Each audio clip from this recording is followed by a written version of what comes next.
Sir, electoral bonds पे वापस से जो हलफनामा दिया है सुप्रीम कोर्ट ने, उसके बारे में आपका क्या कहना है, क्योंकि पहले वो विवाद का विषय रहा है। देखिए, इलेक्टोरल बॉन्ड जो है वो इलेक्टोरल बॉन्ड आज़ादी के बाद में सबसे बड़ा घोटाला है। आज़ादी के बाद इलेक्टोरल बॉन्ड जो है, इस प्रकार तरीका निकाला गया भारत का इंडियन गवर्नमेंट ने, जिससे कि किसी पर ब्लेम भी नहीं आए और आराम से वो साइबर पैसा कर सके। ऐसा स्कैंडल जो संस्थागत कर दिया गया है, ऐसा हिस्ट्री में कहीं हुआ ही नहीं होगा जो इन्होंने काम किया है। और सुप्रीम कोर्ट में अभी भी कह रहे हैं ये हमने सही काम किया है, जबकि 95% से ज़्यादा पैसा भारतीय जनता पार्टी को मिल रहा है, बाकी पार्टियों को कोई पैसा नहीं मिल रहा है। तमाम उद्योगपति डरे हुए हैं, वो इलेक्ट्रल बॉन्ड दे रहे हैं चुपचाप, कोई पूछने वाला नहीं, कोई रिकॉर्ड में नहीं किसी के भी। तो ये अरुण जेटली जी के वक्त मेरे ख्याल से हुआ है। सोच समझ करके लॉन्ग टर्म प्लानिंग के आधार पर पूरी तरह ये स्कैंडल किया गया है।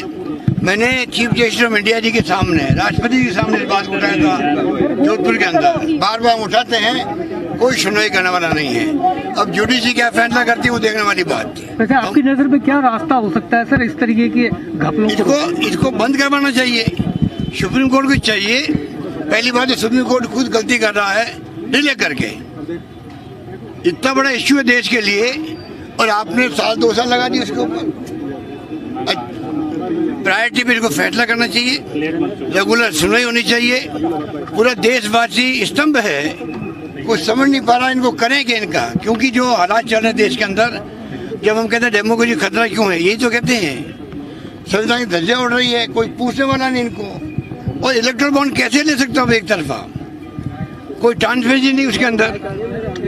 तो ये हालात बहुत गंभीर है, मैं ये कह सकता हूँ आपको, और उम्मीद करते हैं कि सुप्रीम कोर्ट सही फैसला देगा। सर, इलेक्टोरल बॉन्ड्स पे वापस से जो हलफनामा दिया है सुप्रीम कोर्ट ने, उसके बारे में आपका क्या कहना है, क्योंकि पहले वो विवाद का विषय रहा है। देखिए, इलेक्टोरल बॉन्ड जो है वो इलेक्टोरल बॉन्ड आज़ादी के बाद में सबसे बड़ा घोटाला है। आज़ादी के बाद इलेक्टोरल बॉन्ड जो है, इस प्रकार तरीका निकाला गया भारत का इंडियन गवर्नमेंट ने, जिससे कि किसी पर ब्लेम भी नहीं आए और आराम से वो साइबर पैसा कर सके। ऐसा स्कैंडल जो संस्थागत कर दिया गया है, ऐसा हिस्ट्री में कहीं हुआ ही नहीं होगा जो इन्होंने काम किया है। और सुप्रीम कोर्ट में अभी भी कह रहे हैं ये हमने सही काम किया है, जबकि 95% से ज़्यादा पैसा भारतीय जनता पार्टी को मिल रहा है, बाकी पार्टियों को कोई पैसा नहीं मिल रहा है। तमाम उद्योगपति डरे हुए हैं, वो इलेक्ट्रल बॉन्ड दे रहे हैं चुपचाप, कोई पूछने वाला नहीं, कोई रिकॉर्ड में नहीं किसी के भी। तो ये अरुण जेटली जी के वक्त मेरे ख्याल से हुआ है। सोच समझ करके लॉन्ग टर्म प्लानिंग के आधार पर पूरी तरह ये स्कैंडल किया गया है। मैंने चीफ जस्टिस ऑफ इंडिया जी के सामने, राष्ट्रपति जी के सामने इस बात को उठाया था जोधपुर के अंदर। बार बार उठाते हैं, कोई सुनवाई करने वाला नहीं है। अब जुडिशरी क्या फैसला करती है वो देखने वाली बात है। वैसे आपकी नजर में क्या रास्ता हो सकता है सर इस तरीके के घपलों इसको बंद करवाना चाहिए। सुप्रीम कोर्ट को चाहिए। पहली बात है, सुप्रीम कोर्ट खुद गलती कर रहा है डिले करके। इतना बड़ा इश्यू है देश के लिए और आपने 1-2 साल लगा दिए उसके ऊपर। प्रायोरिटी पे इसको फैसला करना चाहिए, रेगुलर सुनवाई होनी चाहिए। पूरा देशवासी स्तंभ है, कुछ समझ नहीं पा रहा इनको करें कि इनका, क्योंकि जो हालात चल रहे हैं देश के अंदर, जब हम कहते हैं डेमोक्रेसी खतरा क्यों है, यही तो कहते हैं। संविधान की धज्जियां उड़ रही है, कोई पूछने वाला नहीं इनको। और इलेक्ट्रल बॉन्ड कैसे ले सकता हूँ एक तरफा, कोई ट्रांसपेरेंसी नहीं उसके अंदर। तो ये हालात बहुत गंभीर है, मैं ये कह सकता हूँ आपको, और उम्मीद करते हैं कि सुप्रीम कोर्ट सही फैसला देगा। सर, इलेक्टोरल बॉन्ड्स पे वापस से जो हलफनामा दिया है सुप्रीम कोर्ट ने, उसके बारे में आपका क्या कहना है, क्योंकि पहले वो विवाद का विषय रहा है। देखिए,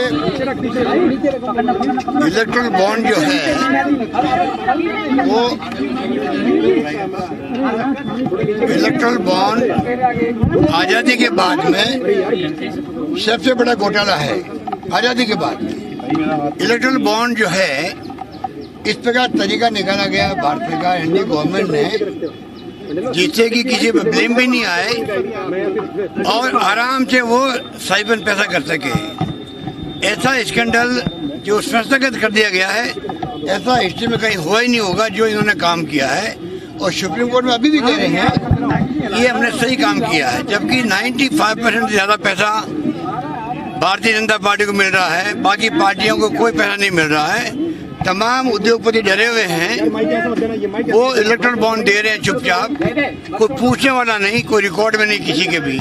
तो ये अरुण जेटली जी के वक्त मेरे ख्याल से हुआ है। सोच समझ करके लॉन्ग टर्म प्लानिंग के आधार पर पूरी तरह ये स्कैंडल किया गया है। मैंने चीफ जस्टिस ऑफ इंडिया जी के सामने, राष्ट्रपति के सामने इस बात को उठाया था जोधपुर के अंदर। बार बार उठाते हैं, कोई सुनवाई करने वाला नहीं है। अब जुडिशरी क्या फैसला करती है वो देखने वाली बात है। वैसे आपकी नजर में क्या रास्ता हो सकता है सर इस तरीके की घपलों इसको बंद करवाना चाहिए। सुप्रीम कोर्ट को चाहिए, पहली बात सुप्रीम कोर्ट खुद गलती कर रहा है डिले करके। इतना बड़ा इश्यू है देश के लिए और आपने 2 साल लगा दिए उसके ऊपर। प्रायोरिटी पे इसको फैसला करना चाहिए, रेगुलर सुनवाई होनी चाहिए। पूरा देशवासी स्तंभ है, कुछ समझ नहीं पा रहा इनको करें क्या इनका, क्योंकि जो हालात चल रहे हैं देश के अंदर, जब हम कहते हैं डेमोक्रेसी खतरा क्यों है, यही तो कहते हैं। संविधान की धज्जियां उड़ रही है, कोई पूछने वाला नहीं इनको। और इलेक्ट्रल बॉन्ड कैसे ले सकता हूँ एक तरफा, कोई ट्रांसपेरेंसी नहीं उसके अंदर। तो ये हालात बहुत गंभीर है, मैं ये कह सकता हूँ आपको, और उम्मीद करते हैं कि सुप्रीम कोर्ट सही फैसला देगा। सर, इलेक्टोरल बॉन्ड्स पे वापस से जो हलफनामा दिया है सुप्रीम कोर्ट ने, उसके बारे में आपका क्या कहना है, क्योंकि पहले वो विवाद का विषय रहा है। देखिए, इलेक्टोरल बॉन्ड जो है वो इलेक्टोरल बॉन्ड आज़ादी के बाद में सबसे बड़ा घोटाला है। आज़ादी के बाद इलेक्टोरल बॉन्ड जो है, इस प्रकार तरीका निकाला गया भारतीय का एनडीए गवर्नमेंट ने, जिससे कि किसी पर ब्लेम भी नहीं आए और आराम से वो साइबर पैसा कर सके। ऐसा स्कैंडल जो संस्थागत कर दिया गया है, ऐसा हिस्ट्री में कहीं हुआ ही नहीं होगा जो इन्होंने काम किया है। और सुप्रीम कोर्ट में अभी भी कह रहे हैं ये हमने सही काम किया है, जबकि 95% से ज़्यादा पैसा भारतीय जनता पार्टी को मिल रहा है, बाकी पार्टियों को कोई पैसा नहीं मिल रहा है। तमाम उद्योगपति डरे हुए हैं, वो इलेक्ट्रल बॉन्ड दे रहे हैं चुपचाप, कोई पूछने वाला नहीं, कोई रिकॉर्ड में नहीं किसी के भी। तो ये अरुण जेटली जी के वक्त मेरे ख्याल से हुआ है। सोच समझ करके लॉन्ग टर्म प्लानिंग के आधार पर पूरी तरह ये स्कैंडल किया गया है। मैंने चीफ जस्टिस ऑफ इंडिया जी के सामने, राष्ट्रपति के सामने इस बात को उठाया था जोधपुर के अंदर। बार बार उठाते हैं, कोई सुनवाई करने वाला नहीं है। अब जुडिशरी क्या फैसला करती है वो देखने वाली बात है। वैसे आपकी नजर में क्या रास्ता हो सकता है सर इस तरीके की घपलों इसको बंद करवाना चाहिए। सुप्रीम कोर्ट को चाहिए, पहली बात सुप्रीम कोर्ट खुद गलती कर रहा है डिले करके। इतना बड़ा इश्यू है देश के लिए और आपने 2 साल लगा दिए उसके ऊपर। प्रायोरिटी पे इसको फैसला करना चाहिए, रेगुलर सुनवाई होनी चाहिए। पूरा देशवासी स्तंभ है, कुछ समझ नहीं पा रहा इनको करें क्या इनका, क्योंकि जो हालात चल रहे हैं देश के अंदर, जब हम कहते हैं डेमोक्रेसी खतरा क्यों है, यही तो कहते हैं। संविधान की धज्जियां उड़ रही है, कोई पूछने वाला नहीं इनको। और इलेक्ट्रल बॉन्ड कैसे ले